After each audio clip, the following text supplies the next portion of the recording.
చేసి మనం ఒక సింపుల్ స్ప్రింగ్ బూట్ అప్లికేషన్ తీసుకొని దీన్ని ఎలా డాకరైజ్ చేస్తామనేది చూద్దాం. సో ఫస్ట్ మనం ఒక ప్రాజెక్ట్ని అయితే తీసుకొచ్చుకుందాం. సో దానికోసం మనం గూగుల్లోకి అయితే వెళ్ళి స్టార్ట్ స్ప్రింగ్ ఐఓ అని సెర్చ్ చేయండి. స్టార్ట్ స్ప్రింగ్ ఐఓ అని సెర్చ్ చేసి స్ప్రింగ్ ఇనిషియలైజర్ అనేది వస్తుంది. సో దీంతో అయితే వెళ్ళి మనం ఒక సింపుల్ స్ప్రింగ్ బూట్ ప్రాజెక్ట్ అయితే క్రియేట్ చేసుకుందాం. సో మనకి ఇప్పుడు జావా అయితే యూజ్ చేస్తున్నాం, అలాగే మనం మ్యావ్ అని యూజ్ చేస్తున్నాం. సో మనకు స్ప్రింగ్ బూట్ మీద ఏదో ఒక వర్షన్ ఏదో ఒక వర్షన్ని సెలెక్ట్ చేసుకొని సో యాప్ వచ్చేసి డాకర్ స్ప్రింగ్ యాప్ అనేసి అయితే ఏదైనా నేమ్ చేసుకోవచ్చు. నేను డాకర్ స్ప్రింగ్ యాప్ అని అయితే నేమ్ చేసుకుంటున్నా. సో దీని వచ్చేసి డాకర్ యాప్ అని అయితే అనుకుంటున్నా. So you can leave this and this is packaging is Java version. మీకు జావా ఏ వర్షన్ అయితే ఆ వర్షన్ సెలెక్ట్ చేసుకోండి. సో నేనైతే 17 యూస్ చేస్తున్నాను కాబట్టి 17th అయితే వెళ్తున్నా. నెక్స్ట్ మనం ఇక్కడ డిపెండెన్సీస్ అయితే ఇక్కడ మనం యాడ్ చేసుకోవచ్చు. సో ఇప్పుడు నాకు వచ్చేసి స్ప్రింగ్ వెబ్ అని అయితే కావాలి. సో ఇదొక్కటి మాత్రం సెలెక్ట్ చేసుకున్న తర్వాత ఇక్కడ కింద జనరేట్ ఉంది కదా, దాని మీద అయితే క్లిక్ చేయండి. సో మనకు ఒక జిప్ ఫైల్ అయితే క్రియేట్ అవుతుంది. సో ఇప్పుడు వెళ్ళి సో ఈ జిప్ ఫైల్ని ఎక్స్ట్రాక్ట్ అయితే చేసుకుందాం. సో ఎక్స్ట్రాక్ట్ చేసుకున్న తర్వాత ఇలాగైతే వస్తుంది. సో దీన్ని మనం ఓపెన్ అయితే చేయాలి. సో దానికోసం నేను VS కోడ్ అయితే యూజ్ చేస్తున్నా. VS కోడ్ ఓపెన్ చేసి ఇప్పుడు ఆ ఫోల్డర్ అయితే మనం ఓపెన్ చేసుకున్నాం. డాకర్ యాప్ ఉంది కదా, ఈ ఫోల్డర్ అయితే ఓపెన్ చేసుకుందాం. సో మనకు ఒక సింపుల్ స్ప్రింగ్ బూట్ ప్రాజెక్ట్ అయితే ఒకటి క్రియేట్ అయింది. సో నేను డాకర్ మాత్రమే ఎక్స్ప్లెయిన్ చేస్తున్నా. ఇది స్ప్రింగ్ బూట్ మీకు అంతగా తెలియాల్సిన అవసరం అయితే లేదు. సో మనం స్ప్రింగ్ బూట్ నేర్చుకునేటప్పుడు అయితే మనకు కంప్లీట్గా అయితే ఎలా నేర్చుకుందాం. జస్ట్ నేను ఏం చేస్తానో అదైతే ఫాలో అవ్వండి. సో మనం ఇప్పుడు డాకర్ అనేది ఎలా చేస్తాం అనేది మాత్రం తెలుసుకోండి, సరిపోద్ది ఇక్కడ. ఓకేనా?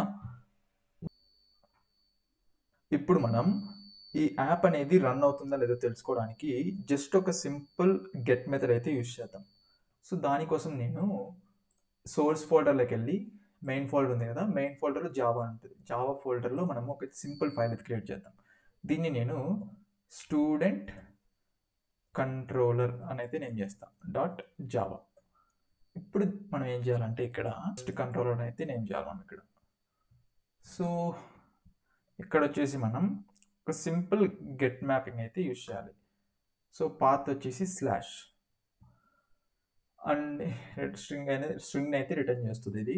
ఇది వచ్చేసి గెట్ హలో వరల్డ్ అని అయితే నేనైతే మనం ఏమైనా పెట్టుకోవచ్చు. ఇక్కడ నేనైతే గెట్ హలో వరల్డ్ అని అయితే పెట్టినా.